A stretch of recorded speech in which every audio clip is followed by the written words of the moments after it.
Hey everyone, I just wanted to pop on real quick to introduce a section of this Alaskan cruise travel guide that I created for you. This is the magazine version. There are two versions available, the printable PDF version and this version. If you open up the magazine version, this is the cover. If you click onto the inside, it gives you a little bit of an introduction, talks about how to work with us, and then we move into the Alaskan cruise overviews. I wanted to do a quick video on the different kinds of cruises. There's big ship, small ship, and then the expedition cruises. People usually think that when they're booking cruises for themselves that it's pretty straightforward. A lot of times you don't necessarily think about all the different nuances and all the different options until you're on the ship, and you might not like exactly what's going on. You might not have wanted to be one of 4,000 or 5,000 passengers, or you might be on a small ship and then realize that you're bored and there's not enough for you to do, or you booked an expedition cruise and it is way too adventurous and not your cup of tea at all. So as a travel advisor, our job is to really get a feel for what your goal is and what you want to experience on this trip. How do you want to feel? Does it want to be a laid back kind of chill thing? You just want to enjoy kind of floating along and get off and enjoy your ports? Or do you want to be just going the whole entire time? Do you want to be adventuring? Do you want to be kayaking?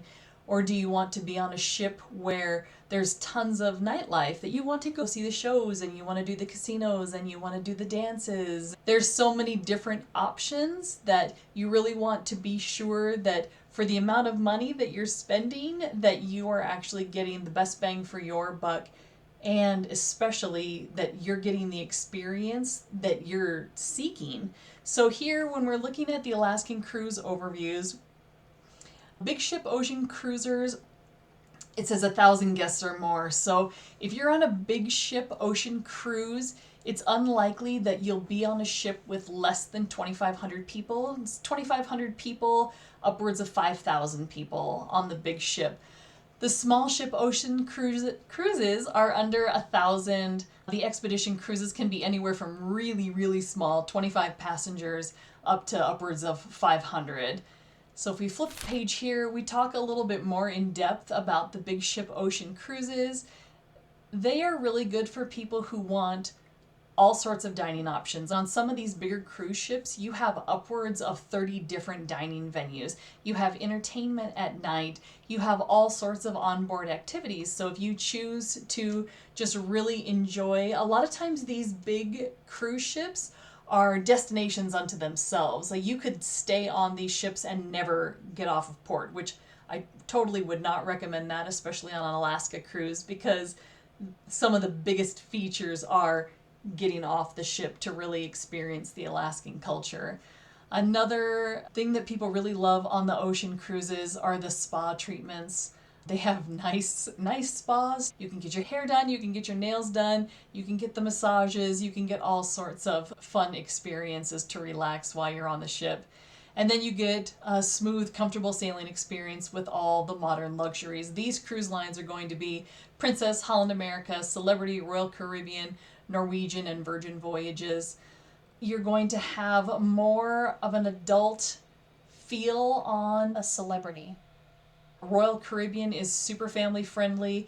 Princess also has some really good family choices, and depending on the time of year, will really dictate how many kids are on board. So obviously if you're going in the summertime, prime time, main season, kids are out of school, you'll find a lot more children. If you go in the shoulder seasons or during time when school's in session, you'll have a lot less kids. So that's just something to keep in the back of your mind.